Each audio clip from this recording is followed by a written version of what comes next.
listening to the Spirit Podcast. Welcome to another episode of To the Spirit Podcast. I'm your host, Beck, and today we're diving into a topic that's as fascinating as it is controversial: psychics and mediums. Are they tapping into otherworldly realms, or is it all just smoke and mirrors? Joining me for this lively discussion are my co-host Rachel and our guest Peter, a self-proclaimed healthy skeptic. While Rachel and I lean toward being believers, we're not without our critical points. This is going to be a fun, thought-provoking conversation, so grab your coffee, tea, or whatever helps keep you grounded, and let's get started. Hello, everyone. Howdy, Hello. howdy. Are you guys ready for this first round table of the season? Absolutely. I'm excited. Oh, this is already going to be good. Let's start by defining what we mean when we say psychics and mediums. Psychics are said to have extrasensory perception, the ability to gain information about an object, a person, or event without the use of normal senses. Mediums, on the other hand, claim to act as a bridge between the living and the spirit world.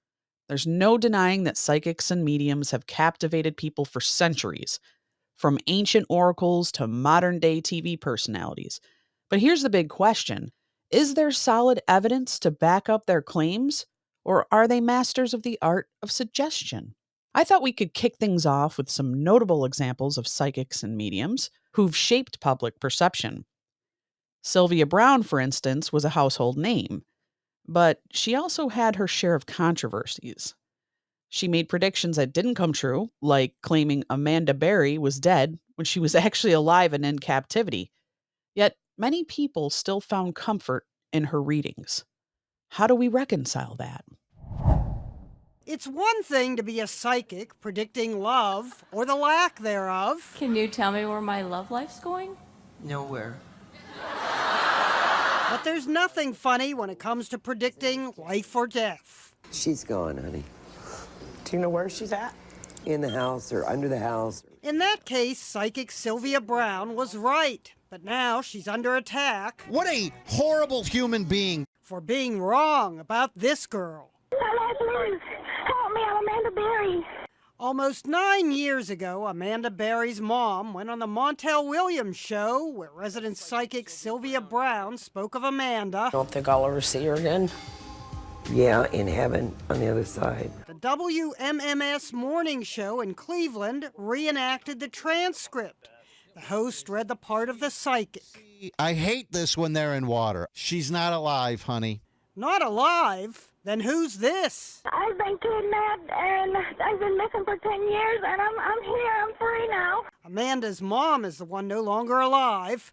She came home from the psychic's reading telling the Cleveland Plain dealer she was devastated.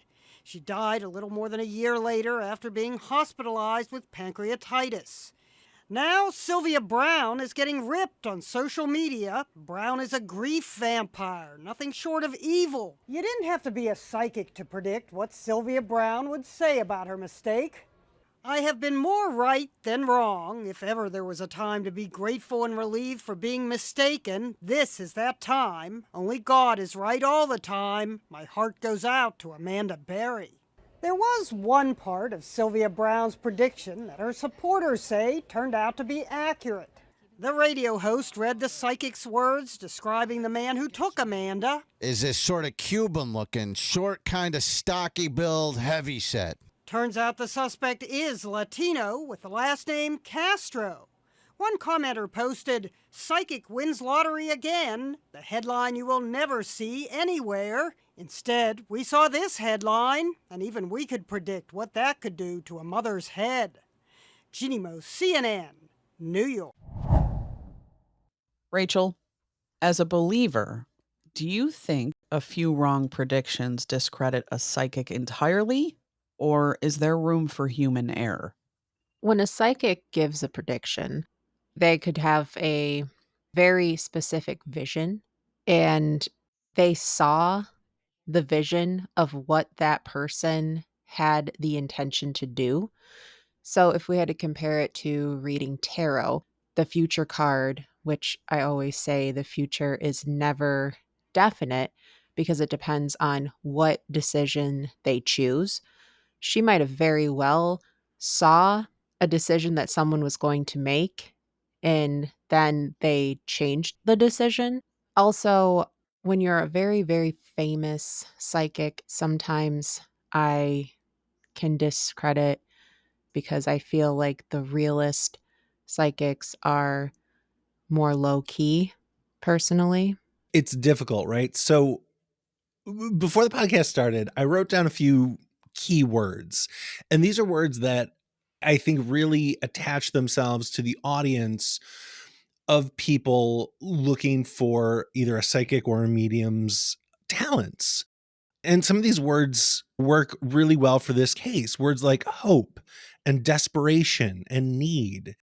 And I feel like these people are in such a state where they are so desperate for answers that they can't obtain through conventional means. They just want to believe that this person knows what they can't possibly know through those conventional means. And it makes me sad when, especially when it's found to be fraudulent. Is it possible that some of these psychics truly believe in their abilities, but are unknowingly using subconscious cues? I can't say it's impossible. I just wish there was, like anything, you'd want some uniformity. You'd want some guidelines to it. I wrote down the word belief. So Rachel and I are on opposite sides of this. Not aggressively, but we're just looking at it from different perspectives. And where Rachel, if I may, has a belief that this is legitimate and it's real. And I'm of the belief that it hasn't been proven to me that it is real. So I'm going to go into this with that negative bias. She's going to go into it with a positive bias. And we're not going to see eye to eye on that. I can say what you've asked me is plausible, but I don't believe it because I don't have a reason to. I understand where he's coming from, and it's hard when somebody was so blatantly wrong. It's really hard to tell somebody that their daughter's gone. You would have to be 100% confident. If they could visually see the spirit of the girl and they said they passed and they had that 100% knowing. But that was a risky move on Sylvia's part too. I have read some of her books in the past, and I can't say if she is legitimate personally. Never had a reading from her. I've had readings from people who were legitimate, and I've had my own experiences myself that we can go into later. But I understand why Peter would feel the way that he would feel. I will say, I think it's important to differentiate intent.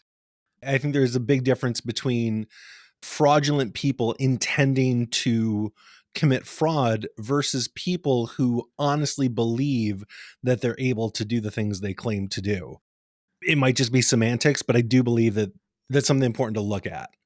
Sylvia Browne, I can't speak to her intent. I don't know the history of her, if she was ever proven to be fraudulent. I remember she was constantly on the Montel Williams show back in the 90s. Oh, yeah.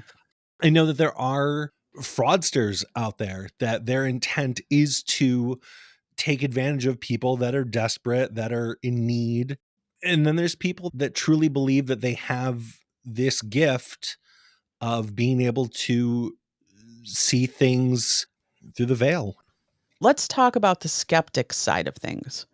One name that always comes up is James Randi, the magician turned investigator who dedicated his life to debunking paranormal claims. He even had a challenge offering $1 million to anyone who could demonstrate supernatural abilities under controlled conditions. Spoiler alert, no one ever claimed the prize. Randi was famous for exposing frauds and showing how easy it was to fool people with techniques like cold reading and hot reading. Cold reading, for those unfamiliar, is when someone gleans information about a person through general statements and observations. Hot reading involves using pre-gathered information. Knowing this, do we dismiss all psychics as frauds? Or is there room for genuine ability amidst the trickery? That's the question, right? And that's what you can't prove, we've yet to be able to prove either way, whether it does exist or whether it doesn't exist. I read an article from the New York Times with him, and he said he doesn't want to be considered a debunker. He's just an investigator. So he was a healthy skeptic. He was honestly looking for someone to be able to prove what they could under those controlled conditions, and no one was able to do that. There was a video of Chris Angel and someone where he was like looking to prove the guy was a fraud. With James Randi, he wanted somebody to prove him wrong, and no one was able to do that. It would be cool if someone did just perform that, right? But sometimes, especially when it comes to psychic mediumship, things will come to you uncontrollable. I don't know of anybody who could just do things on command. I personally, especially on the mediumship side, I can't have people just say, "Oh, who's with me?" And I know things have randomly come to me. I have no control of it. So I'm just jumping in here because it's hard for me to stay neutral on this. Randy never gave that money away. You're telling me out of all those people, nobody hit the marks? I find that a little hard to believe. Maybe he was a skeptic to a fault. Is that a possibility? Because it just seems a little weird that he held on to that the whole time and nobody hit it. Could it be that he was a skeptic to a fault? So I don't, I really don't have a side per se. What's interesting about that, and I think I kind of agree with Rachel, and this is based on my own ignorance, is that he set such strict parameters for someone to prove paranormal ability.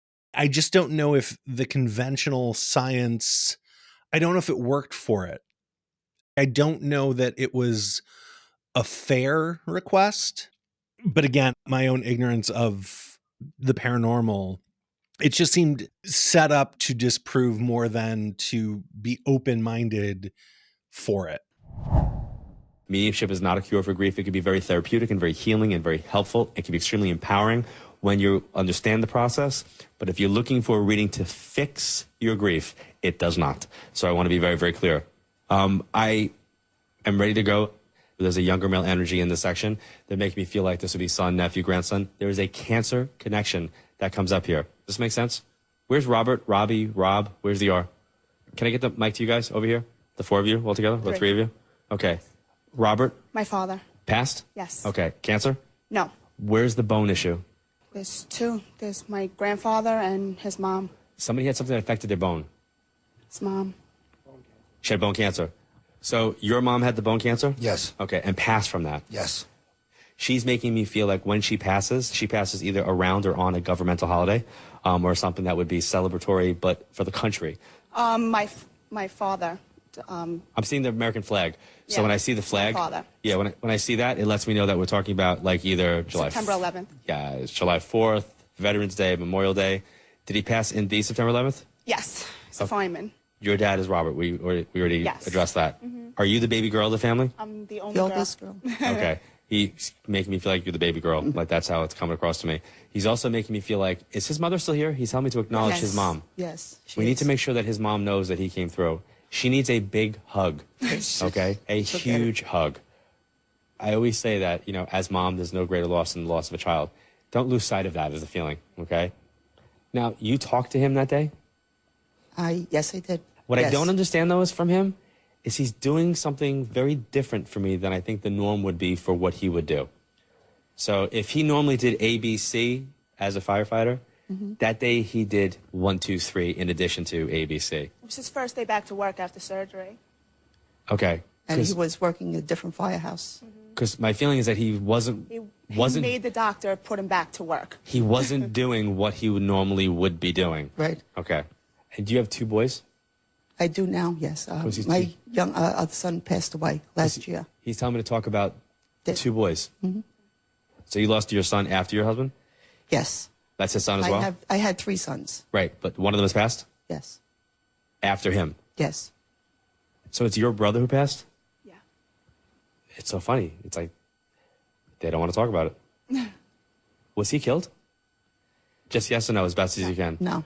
What I'm being shown is his passing is swift and fast and not an illness. That's why I said, is he being killed? Was he killed? And the reason why I said that is he's not taking the responsibility on for how he got there. So if he's not taking on responsibility, my immediate feeling would be, well, something had to happen to him. And you're saying no. So clearly he had to be involved in his own passing from what you're saying. But he's not discussing that. Personally, I don't like those types of psychic readers, cold readers, and I don't even think it's good cold reading. I think of a really good cold reading is what Sherlock Holmes would do, Oh. his analyzing people, and they always thought he was psychic. Teresa Caputo, I went to one of her shows, and it's just feeding off of everybody. It's grasping at straws. These people show up to these places, they're extremely vulnerable, and then when something doesn't match, they just move on to the next person that can relate to that. And everybody's vibrations are so increased that everyone is feeding and feeling off of these emotions. And it's very, very powerful. It sucks them in. But I just don't think it's an accurate way of reading personally. John Edwards, John Edwards is interesting. So he was obviously one of the biggest cold readers out there. People either completely believed in what he could do or they called him a fraud. Quick Google search. I've never been able to see anybody prove that he was completely lying. And then listening to that clip, it's so funny. It seemed vague.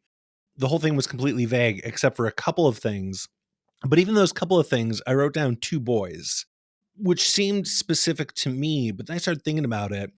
And if you have someone who is of the belief that this is real, who doesn't have quote unquote 2 boys? I mean, I've got 2 stepkids. I've got 2 twin nephews. 2 brothers. I've got 2 brothers. So while that seemed specific, it was also extremely vague. So I agree with Rachel in that it's kind of disingenuous that he became kind of the billboard for mediums.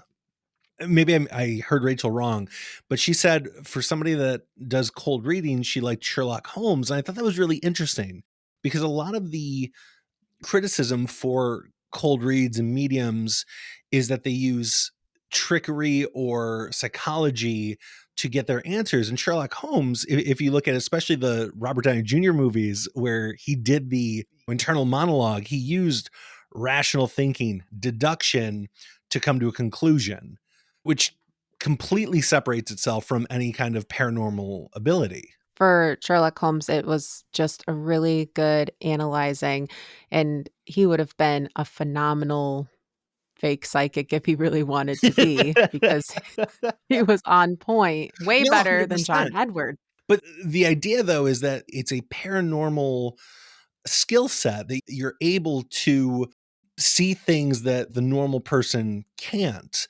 So the fact that Sherlock Holmes can do this better than this guy, John Edwards, I had read somewhere, I think he charges like it's either $400, $800 an hour per reading with the waiting list.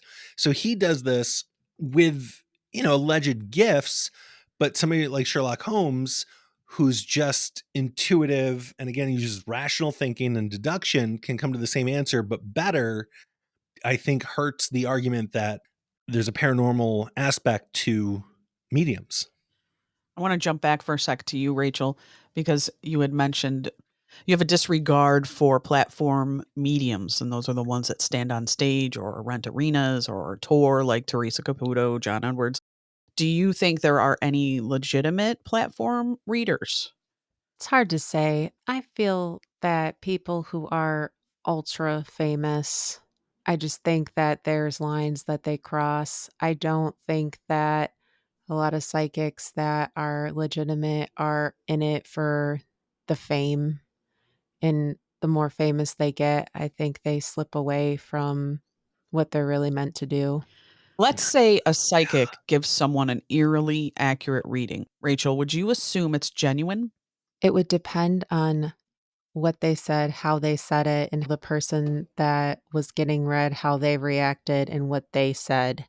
How telling that the recipient was in comparison. Peter, what explanation would you offer? My first impulse would be that there was some kind of previous knowledge or some research done beforehand. If science someday validated certain psychic abilities, would that change your stance, Peter? 100%. Another angle I find interesting is the psychology behind belief. Studies have shown that people often turn to psychics and mediums during times of grief or uncertainty. It's human nature to seek comfort and meaning. But does that make the experience any less real for the person seeking answers? And if it helps, does it matter whether it's real or not? So for me, something I struggled with thinking about this was there's a literal placebo effect. Again, those words I wrote down: desperation, belief, need, hope. These are people that are the most likely to succumb to fraud. We just had, obviously, the California wildfires. There's people just looking to take advantage of people when their ability to discern fraud is at their lowest point. And I think that's part of the reason why there's such aggression towards people that claim to be mediums and psychics, is because that their bread and butter are the people, especially in the clip you played for us a little while ago, where someone is just looking for answers desperately to find someone to get an understanding of what's going on beyond the normal means of doing so. But if it provides a sense of comfort, or it feels like to that person it helps, do you think that matters? You're saying if it's done dishonestly, doesn't matter, and I think it does. With psychics or mediums, when they go with grief and they give them a very general reading and they say, oh, somebody thanks you for the flowers that you put on their grave. Very general things like that. I just don't feel like it's genuine. If somebody gets comfort out of somebody being fake, if it helps the person grieving, good. If it helped them get through, because sometimes they just need somebody that'll sit in front of them and let it out. But I think there's going to be a karmic reaction to that person who is giving them a false reading. My only issue with that is you're healing on the foundation of a lie, though, which that's when the person's at their most vulnerable and needs concrete path to deal with their grief, with their depression. And once you put that on rocky footing, it ends up coming out in the long run, and then the person kind of crumbles. They go back to square one because that was based on a lie. Just tell them what they need to hear and hope they don't find out. I don't agree that it's okay. If they just got to sit and get something off their chest and they just needed that, fine. But if the medium is saying a whole bunch of lies to them, no, I don't agree with that aspect of it. Because a lot of times when people sit down, they're crying and they just get to talk about things. Sometimes people don't want to go to a therapist and they feel more comfortable going to a medium, and they don't want to talk about grief with people that don't want to hear it anymore, or maybe people just aren't emotionally available, but a psychic will sit and listen. I don't agree that they should tell lies. And if they don't pick up on that person, instead give them advice of ways that maybe they could communicate with their loved one on the other side to help them continue. I don't know how a medium would justify fraud, essentially lying, when there's so much skepticism on the truthfulness of the experience to begin with. I would think that's the responsibility of the medium, whether it helps or hurts, just to be as truthful as possible for legitimacy. Is there a point where beliefs in psychics becomes harmful, like when people use that instead of professional help? My first thought would go to somebody who's let's say, a parent of a child that was involved in a crime, and conventional practices say that the child is gone, is deceased. But then the psychic tells the person that they're actually still alive. Obviously, something like that would be horrific, where the person would need grief counseling and would need substantial psychiatric care to deal with that, versus somebody telling them, hey, even though everyone else is telling you this, I'm telling you that, and you can believe me because you need to believe me. Otherwise, the truth is horrific. It can be dangerous and unhealthy to constantly go to a psychic. I can use the example, we just did that interview with Jasmine, and she had a client that she had to stop because they asked her the same question every day, hoping for it to change. And that's where people can get obsessive and they're waiting to get the answer that they want. So that's where it is the responsibility of the reader to put that boundary up. If that person is just taking their money and taking advantage and continuing it, I would find it as a form of abuse. Where do you think mental health plays into the supposed paranormal ability? Do you think some people that think they have paranormal ability actually suffer from a mental health disorder? Wow, that's a really good question. When I try to teach anything to do with EVP work, connecting to the other side, I always say if you are having mental health issues, or if you're in a depression, or if you abuse alcohol or drugs, that you should most definitely not be dabbling. But that doesn't mean that there aren't people out there that do have mental health issues. I've met quite a few people. Some of them are a little woo woo, meaning they're a little, crystals and chakras and incense and stuff like that, but none of them really seem to be mentally in balance. So I can't speak on personally from the experience I've had in my life with meeting people like that, having that. But I've met clients that have mental health issues, just like Rachel was speaking of with Jasmine, a woman we interviewed, having clients that come back. I've experienced myself. I've experienced it on that end, but not on this end. So, as the skeptic of the chat, my first thought sometimes, most times, when somebody says they're able to communicate with spirits, I honestly wonder about schizophrenia. With advanced schizophrenia, severe schizophrenia, you'll hear voices, you'll see things. And I wonder if the person lacks the self-awareness to realize that they're suffering from a mental illness versus they think they have a paranormal ability to communicate with the other side. I would think that schizophrenia, there's more paranoia involved with that. The voices that they hear are usually malevolent, whereas people that are experienced or that do experience communication and continue to do so, more than likely experience benevolent communications, not things that are telling them they're watching them. There's a line there.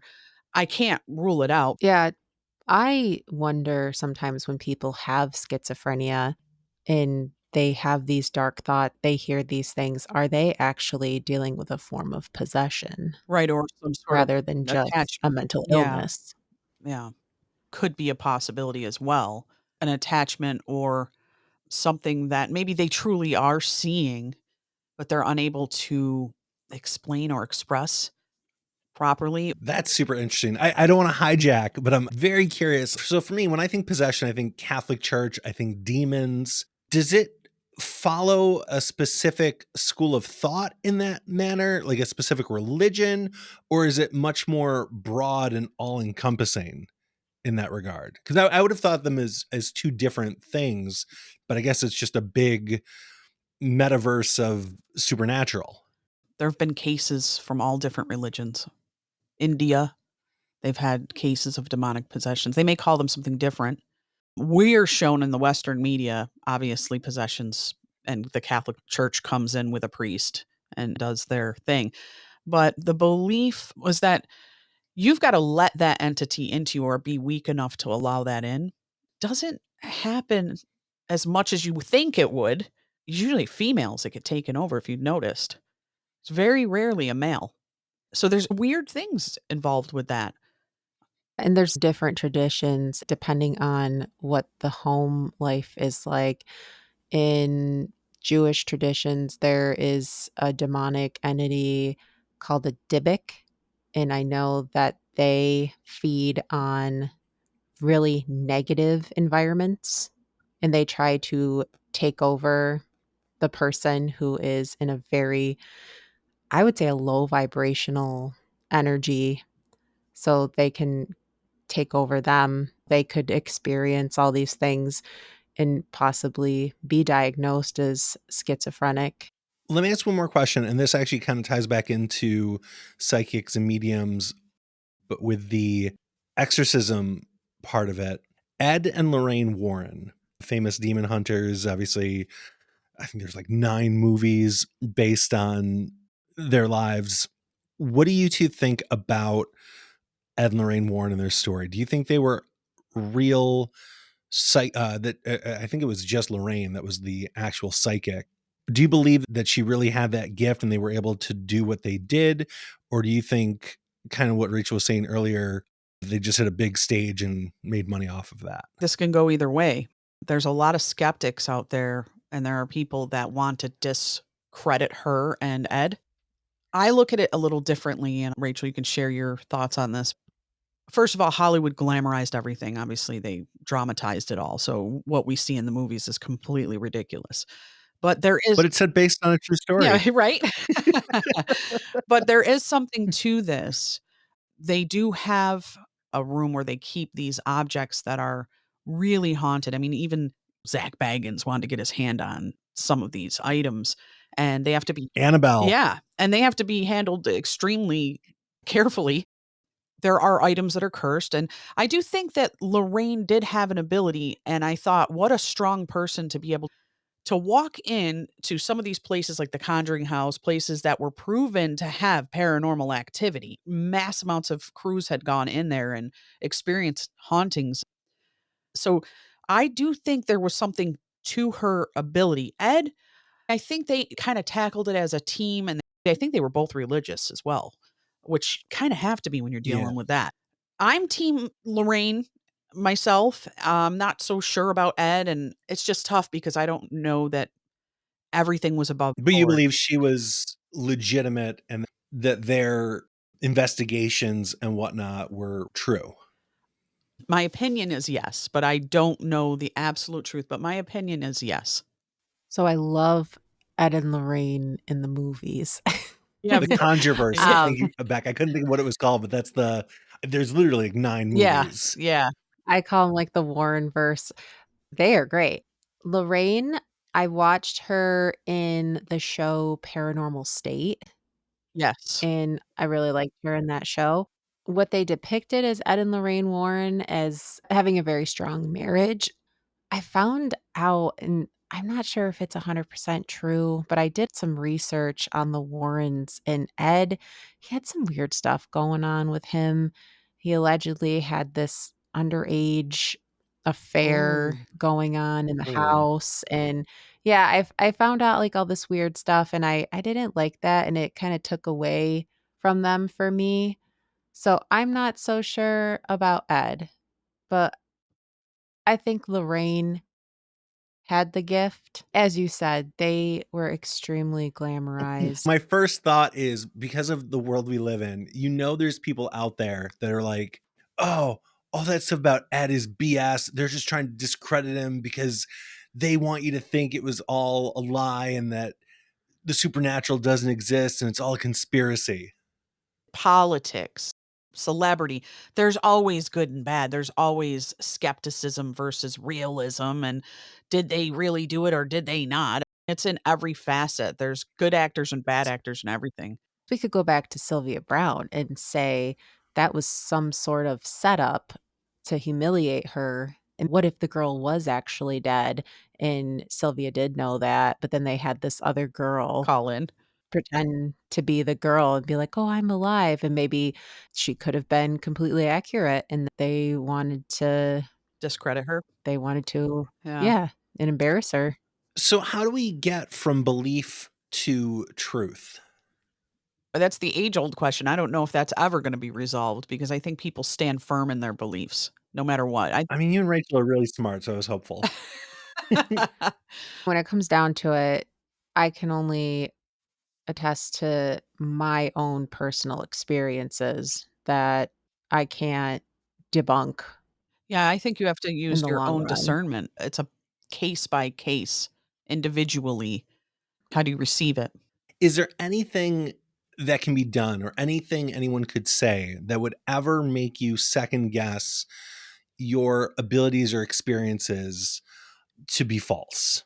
Because both of you have had experiences with the paranormal that have made you believers. Is there anything that can be said or done that would have you second guess or even consider that it wasn't actually a paranormal experience? If I found out we're an actual video game I was just gonna say, and people are we were in the Truman Show. Yeah, I would admit it. But there's a lot of things that point personally to me, and I'm sure with Rachel as well, that there is much more than we know about. Much more that exists on other realms that we could possibly even fathom. But again, that's a personal thing. I think each person has to genuinely experience it and be open to it. And I think also what would disprove it for me is if I just constantly had nothing but bad interactions with people, bad psychic advice, bad mediumship connections, things that just didn't hit. They missed the mark every time. I would be like, yeah, this is fuckery. I've been to psychics that were legitimate, and I've been to ones where I sat and did not give any telling signs of anything. I just sat there and waited for them to see what they were going to say. And they were waiting. They were waiting for my emotional reactions. And they wanted me to tell them more so they could feed off of it. And then that's when they got lost. When I give readings, people start to talk. And I say, don't talk. Don't tell me anything. I don't want to know. I want to prove myself to you. And that is a big difference between somebody who is just going to try to take advantage versus somebody who is actually going off their intuition and their gifts. No, that's fair. But we're talking third party at that point. With my question was specifically for your own experiences. It's kind of a trick question because I don't know when someone's dug into a belief, right or wrong, that's what they, hang their hat on. That's what they base their life experiences on. I think it's extremely hard to change gears. And to Beck's point also, I just want to add, Beck, when we were talking about this podcast, I made it clear, I'm skeptical, but I'm open to it. And I think what you said was really interesting about how it's your own discernment and it's your own experience. And at this point, I just haven't personally had an experience that led me to believe any of it's legitimate. And I'm a little jealous of that. I feel like if you spent more time around us, immediately things would happen because all my friends start experiencing things once they hang around me. Yeah. Like good things or bad things? Supernatural things. So, I yeah, said what I said. supernatural things. I guess it pertains to if you think it's good or bad. My first thought goes to poltergeist. Like if I start hanging out with you guys and all my cabinets start opening, that would be a bad thing. It'd be cool, but it would be a bad thing. I'd be upset about that. If I start finding money in my pockets, that'd be dope. I hung out with Beck and Rach and I got money in my pockets. They're the best. They're legitimate. Started getting lottery numbers. Like this was great. No, you don't want to see the shadow of a person standing by your bed in the middle of the night. No, that would be horrific. And I would not. I mean, I guess I would still become a believer, but it would be a frustrated believer because there's two sides. And why do I get that side? Right. Hey, Spirit Seekers. Enjoying the show? Make sure to like, follow, and subscribe to the Spirit. If you could you leave us a review on Apple or Spotify and share the love? We drop a new video every week over on our YouTube channel covering paranormal, conspiracy, high strangeness, and more. Have questions or you want to share your own spooky story? Drop us a line at tothespiritpod@gmail.com. Stay spirited.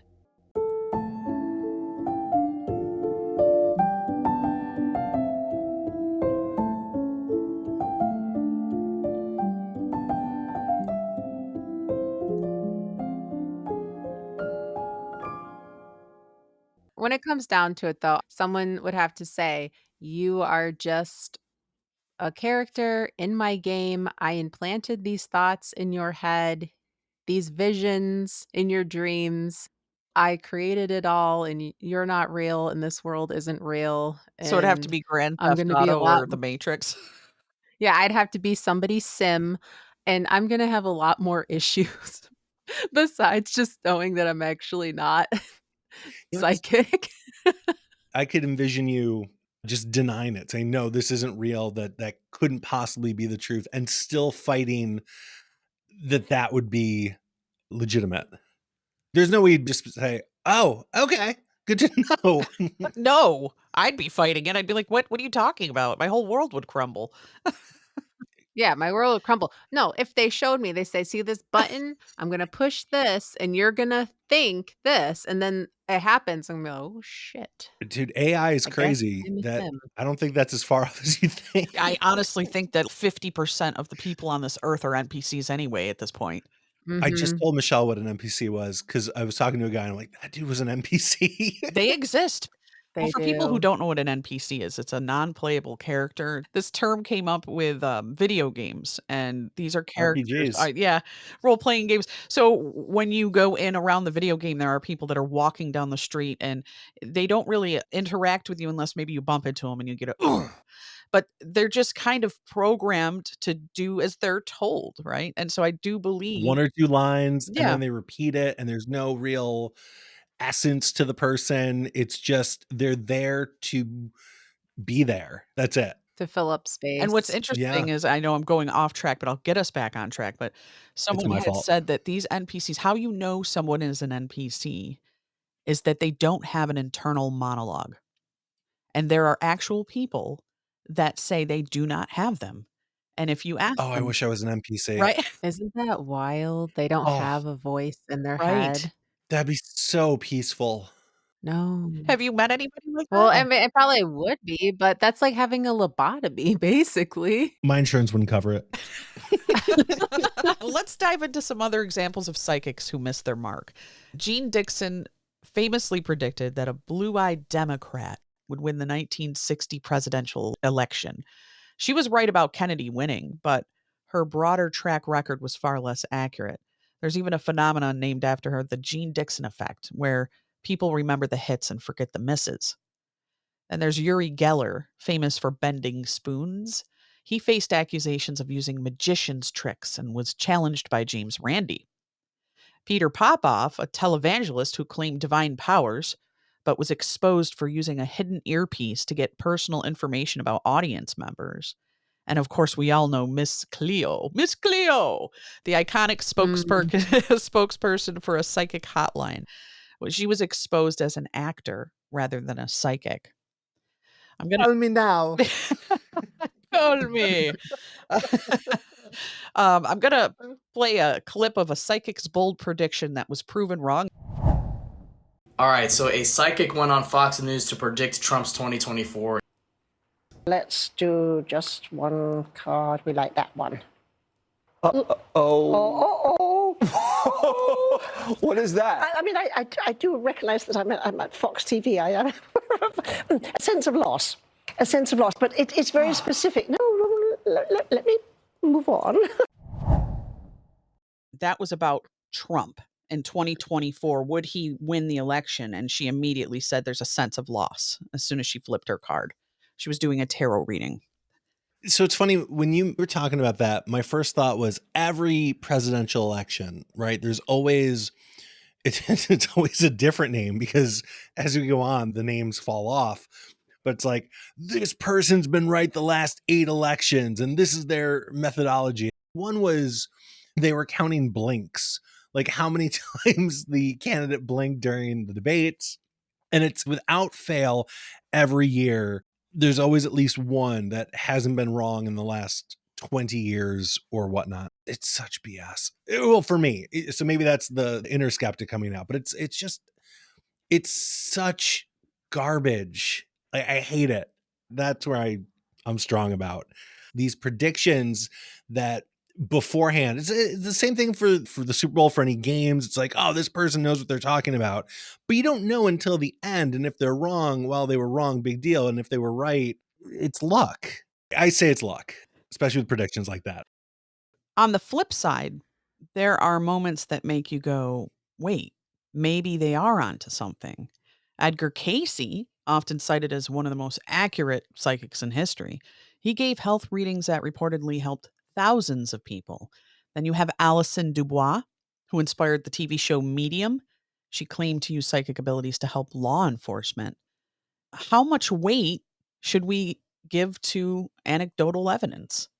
Again, I go back to especially police departments. Like, I've seen that in TV shows and I guess old newspaper articles, newspaper being pre-internet. I don't know in 2025, I can't imagine there's a legitimate police department using a psychic or medium to help solve a case. I do know Alison Dubois from the show Medium was credible. They did use her, but as of now, I'm not sure if she's still on the game or not. But again, especially with the police, you're talking about victims of a crime, people at their lowest, people that are desperate, people that need hope that everything's going to be okay. And they're just looking for that comfort. Like what you said earlier. So if someone's a victim of a crime, if someone has a family member affected by a crime, is it okay to lie to them and say everything's okay while the police do the actual police work and find out it's not, just to give them comfort for the time being? No, absolutely not. But I don't think the mediums that investigate do that, because I actually worked with a woman that did detective mediumship investigations, called me in on some of the cases to help on my end with EVP to see what I received. And if it even tied into what the mediums working on the cases were getting. So that was fascinating because some of the words that I did get did tie into these cases in ways. They're a little bit different because they're not so much giving solace to the family, although if they can solve the murder or find the body, then yes. But they're just trying to get access to the information the best they can through the spirits that they can connect with. Going back to tarot reading on Fox News just kind of gives me the ick. I wouldn't take that credible. And a lot of that is, it's a 50-50. With tarot readings, is it the person or the cards or both? It's a mix of both. So you put the cards down and the reader of the cards gets messages. They expand upon the And cards. And a lot of times I feel a channeling of messages going to this person, even if I haven't figured out what they're wondering or what they're asking. Sometimes they don't even have questions, but I just have these messages to tell them. But a lot of times you look at the cards and your subconscious mind forms answers as well. So the reader can look at things and they can figure things out, or the querent is figuring things out with the cards as well as the reader. So it's a joined experience. And it depends on how open they are too. And if they're not open, they don't see as much, but the more they're open, they can see a little more in the cards themselves. But some people don't, and they need more explanation of what the cards mean. Right, based on the reader's experience. They could be a low-level reader where the cards don't lie. They flip them and take them for the exact meaning, perhaps. And then using your intuition and your abilities, you're able to actually channel through expansion upon what these cards are signifying pertaining to the client. And sometimes when a reading is just open and it's happening, things will just come through. When I do a Reiki session, as I'm just going through and doing the Reiki healing, messages will come through. It's not a part of the plan, but sometimes things just happen and I will say it. That is the part that I have no control of. And if it happens, it happens. If it doesn't, it doesn't. And that's when I'm always completely transparent with people, because I'm not going to make up that I can sense a thing that I can't sense. But the things that I do sense, I will say it. Well, for Reiki, you are tapping into a God source, right? In order to heal. You're anchoring in. It's into the chi, just the life force, energy source. Okay. If most psychics don't provide consistent proof, does that undermine their credibility as a whole?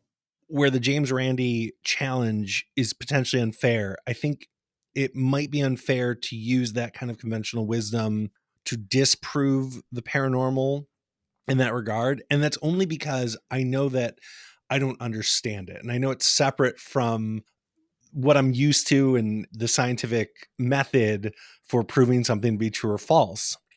I'm very torn, right? I would think, yes, that should disprove it, but I'm also curious if it's a fair method for proving or disproving it, because I don't know enough about it to make that determination. I'm kind of on the same page with Peter. It's hard to actually prove it. I think if somebody has a lot of explanation in their beliefs and where they get their connections, it depends. And you can feel it if you have really good intuition in general. It's hard if you don't have the intuition, but you can just feel when someone's a charlatan. It could be in churches or doctors or people who are just trying to sell you something, and you can just tell that it's bogus. Snake oil salesman. Yeah, that gut feeling can go a long way. One thing I want to touch on is the ethics of being a psychic or medium. Even if someone believes they have genuine abilities, they hold a lot of influence over people who are often vulnerable, as Peter mentioned earlier. There have been cases where psychics exploited clients for money or gave harmful advice. How do we draw the line between helping and harming? Intent makes the big difference. And I also loved Rachel talked about a selflessness regarding main stage psychics and mediums, and the fact that people at that level are, whether they're real or not, are just looking to monetize on their gift, where Rachel made it sound like if you are granted in the realm where it's real, I want to say as the skeptic, if you're granted that gift, you have almost a duty to provide it. I mean, make a living, but you don't need to be a billionaire to do it. Well, should psychics be regulated, especially when large sums of money are involved? Figure out how to regulate it. We can't figure out if it's real or not. I don't know how you would regulate it, but my advice to listeners right now is the bigger they advertise, the more of the red flag. To me, if I'm going to go see a psychic, it's going to be a word of mouth from somebody. They don't charge $1 million. In the window, free psychic readings? No, you go to their house, you just sit in their living room and give you this really great reading, and they're not out for clout. They're out for helping people. This is where I'm going to screw up, because I'm on both sides of the fence here. On the one hand, it makes me think of like the mega church people that have private jets, but they're speaking the word of God. And it's like, you're just doing this for the money, like obviously, because you're ridiculously wealthy for it. Right. But on the other hand, Rachel's talking almost of this neighborhood psychic who has the gift and she's accessible, or they're accessible, excuse me. But if someone legitimately has it, is it fair to keep them from the greater population, to not let that person explode in popularity because they have a true gift? Maybe the more explosive that becomes, the more money and influence and fame that comes to that person, the more it might affect their ability to deliver the message. Their messages might become more corrupted, or the connection might become weaker. I know personally a lot of mediums and psychics that are very low key. They don't want to be in the limelight. They're not all Teresa Caputos with the big hair and going out razzle dazzle and the high heels. And they are grounded artists usually, because they're very creative. They have to be to use the right side of their brain to connect. They're not as logical architects or anything like that. So they find solace within their homes, within helping others in smaller scales, because, it's just a drop in the ocean that makes a difference. But that's just my opinion on it. There are some psychics that are a little bit more known. They're not super, super famous. They don't go around on TV like Teresa Caputo. But there is one, and I read her book, and it's Laura Lynn Jackson.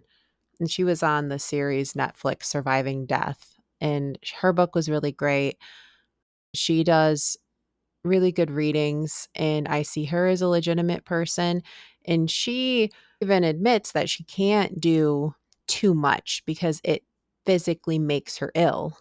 And that is a good telling sign, because if they really do have this gift, a lot of times if they do too much, it takes a really big physical toll on them. That's perfect, because it leads into a question I have for you, Rachel. Do you think psychics have a responsibility to be transparent about their limitations? Yes. And they have to have their own energetic boundaries too.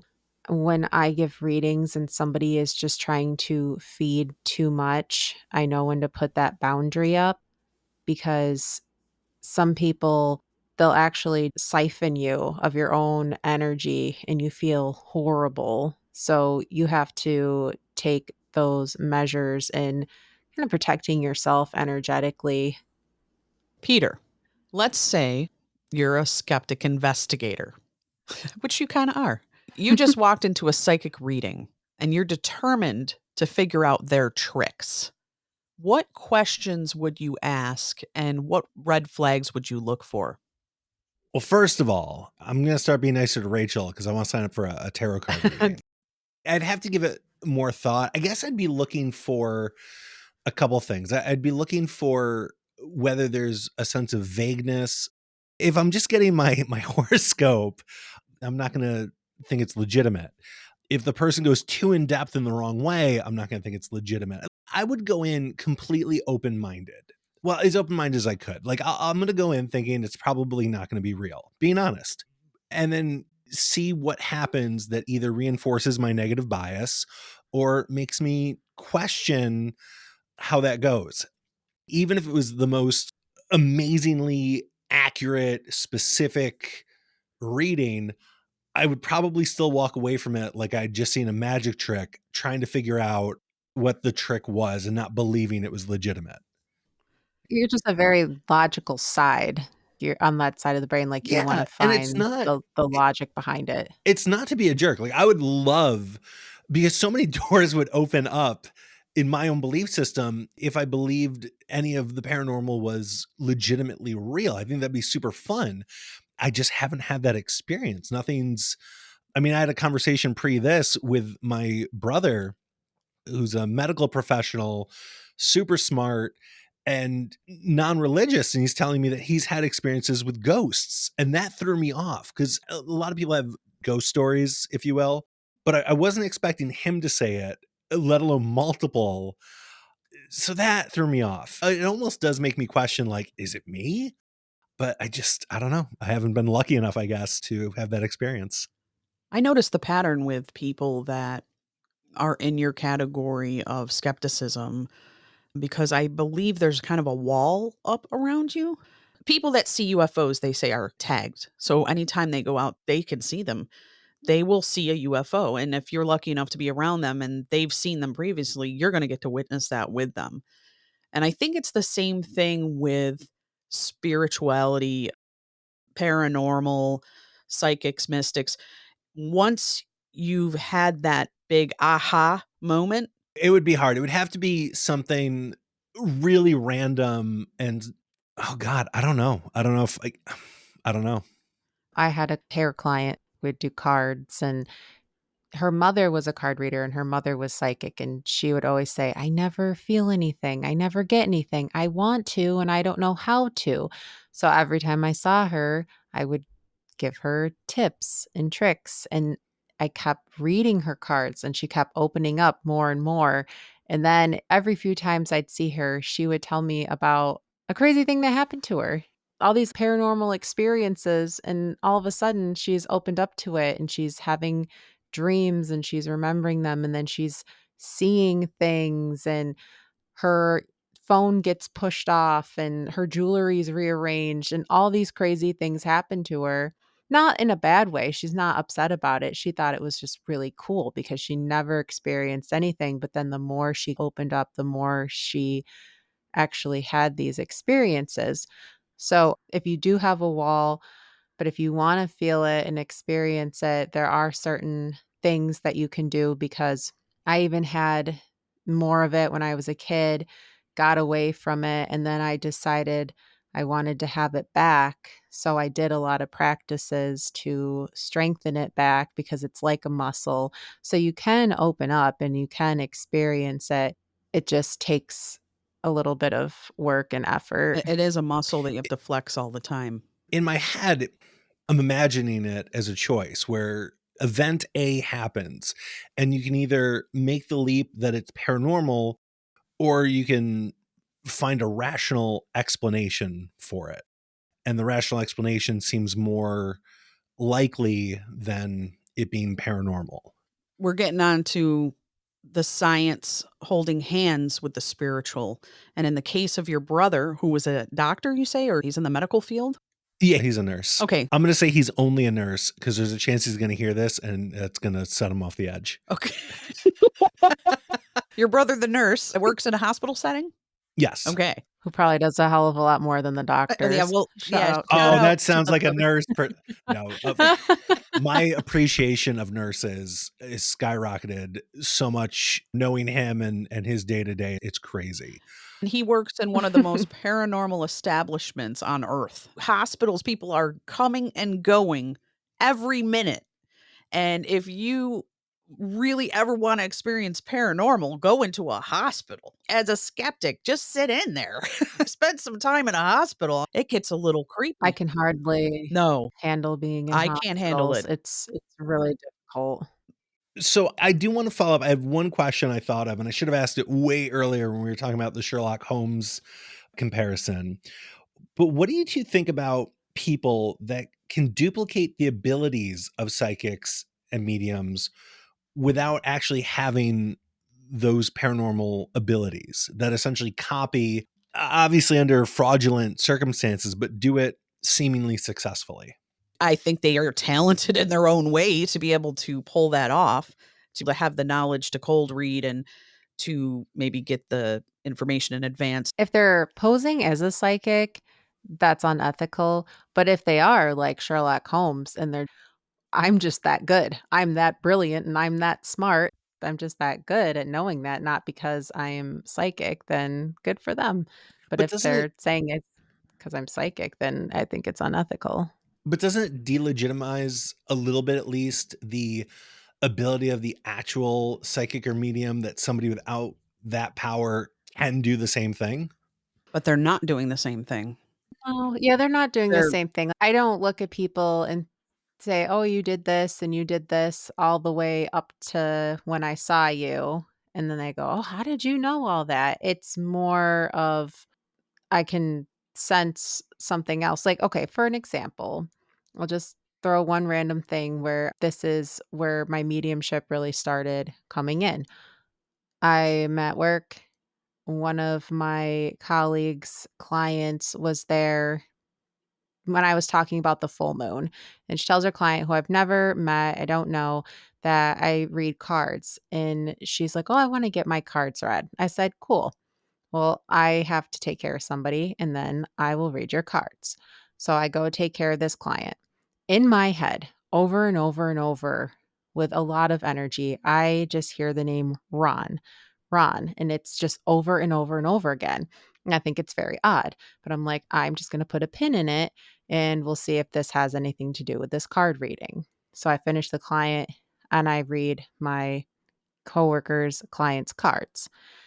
And after I read the cards, I said, I don't know if this has any significance to you, but I hear this name over and over in my head. And it's like they are really pushing me to say it, but somebody by the name of Ron. She immediately starts bawling. That is her husband who died 7 years ago. And this reading was all pertaining to like her family and her daughters and her being strong for her daughters. And I was blown away. Once this started happening, I've made note of it because I was blown away. Did not know this woman. I don't know how to explain it besides Ron was reaching out to me to tell her that he is around her. And that is, in my way, helping somebody with their grief without pulling any emotional strings. And I don't know how to debunk that. That's wild. When you receive messages, a lot of the times there's no context to it. And as a deliverer or a messenger, you are not to change the message, elaborate on the message, you deliver the message. So if Ron came through and she says Ron, that's what she was supposed to say. That was a trigger. That was something that connected immediately to this woman's heartstrings. And this happens to the legitimate psychics. They don't try to elaborate. They don't try to put together the pieces for you. They just deliver the message. And that might be what separates the wheat from the chaff. That might be what separates the logical person that's trying to fool you, the Sherlock Holmes type, as opposed to the person that's just going, why am I hearing this song over and over? And it might be their wedding song. You didn't even know it. It pertains specifically to that person. You didn't change the message. You're just saying, this is what I'm hearing. This is what I'm seeing. And I think that's all you can do. That makes sense. And you saying that just made me think, like, there are things that if they came up in a reading, they would definitely throw me off for sure. That's how it works, Peter. I'm definitely going to have to do one. Yeah, for sure. I encourage it. Do you guys have any closing statements? Anything you'd like to share with the audience? I would just like to, again, say thank you, Rachel and Beck, for having me on and letting me be a part of this. This was a lot of fun. Thank you for being on. We've had a lot of fun with you. I thought this was a really productive little conversation, especially with healthy skepticism. And I think there are a lot of things that we can agree on too. And it's not that we disagree on anything. It's just more when you experience, it would probably turn the page a little more on believing. So you're not closed to it. You still have an open mind. It's just you haven't experienced it. And I think there's a lot of people in the audience that feel the same way as you, Peter. This has been such engaging discussion. I want to thank you both, Rachel and Peter, for joining me today. Whether you're a believer, a skeptic, or somewhere in between, the world of psychics and mediums continues to intrigue and inspire curiosity. As always, we encourage you, our listeners, to keep an open mind, but also a critical one.